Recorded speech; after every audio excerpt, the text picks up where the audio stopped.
शाप दिला, तुम्ही पृथ्वी तलावर पडा, स्वर्गातल्या देवताच्या मापाचे तुम्ही शाप दिला. त्यावेळी ते उशाप मागतात, सांगा काही करावं आम्ही, उशाप द्या, चुकलो आम्ही.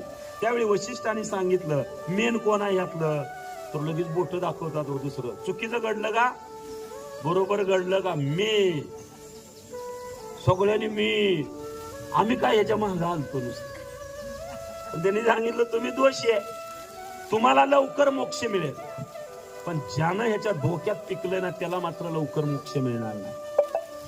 शाप दिला. आणि मग कुणाकडे जावा आम्ही मोक्षाला, गंगेकडे जावा, पाप नाशिनी आहे. आणि ही गंगेकडे गेली.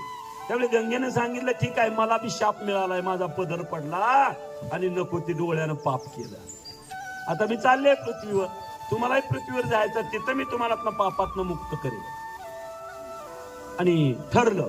आणि ती गंगा शंतनूचं लग्न ठरायला लागलाय. शंतनूला गंगा म्हणते मी जी काय करल ते जर मान्य असेल तर लग्न करू. ठरलं, कारण बायकोच मिळत नाही, विधवा असू द्या, सोडलेली असू द्या, कसली बी असू द्या, बाई झाली म्हणजे बात झाली, बायको पाहिजे. अशी अवस्था आताची आहे. पण शंतनू राजाचा विरह होता, तो म्हणला कसं बी म्हणल तसं पण बायको हो, आणि झाली. आणि पुढं असं झालं की त्या ठिकाणी गंगेचं शंतनूचं लग्न ठरलं. लग्न ठरल्यानंतर पुन्हा त्या ठिकाणी आता पहिलं बाळंतपण होणार, बाळ होणार. राजाला आनंद झाला. आनंदामध्ये राजा अगदी त्या ठिकाणी दरवाजा असणाऱ्या मेन हॉलमध्ये राज दरबारामध्ये चक्रा मारतोय. आता मला बातमी येणार, मी आज बाप होणार, आनंदी आनंद झालेला आहे. पण बाप झाला, गंगे प्रसूत झाली, गंगेला बाळ झाला. गंगेनं तो बाळ घेतला आणि राजाच्या समोर निघाली. थेट बोललं तर घोटाळा आहे. आणि ती थेट निघाली आणि गंगेमध्ये पाण्यामध्ये बाळाला सोडलं, माघारी आली. राजा काहीच बोलला नाही. पुढे काही दिवसानं दुसरा बाळ झाला, तिसरा झाला, चौथा झाला, पाचवा झाला, सहावा झाला, सातवा झाला.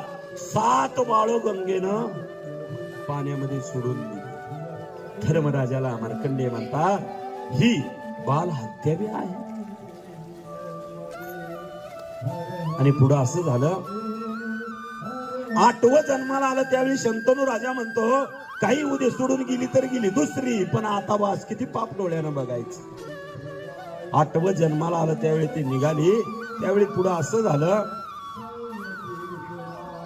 की ती गंगा बाळ घेऊन जाताना शंतनू राजांना अडवला. आणि शंतनू राजा म्हणतो थांब गंगे. त्यावेळी गंगा म्हणली का, अगं किती पाप करशील, किती बाळ मारशील, आता हे बाळ मी तुला मारू देणार नाही, पाण्यात सोडू देणार नाही. ठीक आहे राजा, हे बाळ मी पाण्यात सोडणार नाही, संपवणार नाही, पण आता आईची गरज आहे, याला स्तनपान तू कुठनं करशील, मी याला मोठा करते आणि करता चांगला झाला का तुला आणून तुझं बाळ परत देते. आता मी घेऊन जाते, पण ठरल्याप्रमाणे तू अडवलं, तुझा माझा संबंध संपला. काडीमोड, घटस्फोट, गंगा गेली, संपलं. आणि तोच 12 वर्षाचं बाळ झाल्यावर त्या गंगेनं, त्याचं नाव होतं देवव्रत, आणला आणि त्या शंतनूला दिला. राजा ही तुझा बाळ, तुझा माझा संबंध. आणि तोच देवव्रत गंगेच्या पोटी जन्माला आला, म्हणून त्यांचं नाव झालं गंगापुत्र.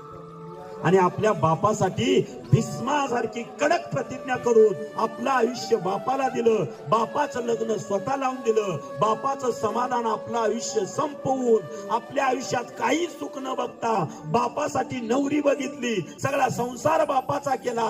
असा असणारा तो भीष्माचार्य एकमेव झाला, तो म्हणजे अष्टवसूपैकी पहिला. त्याच्या हातून चोरीचं कर्म घडलं होतं, म्हणून त्याला धड मरता बी येत नव्हतं, जगताही येत नव्हतं.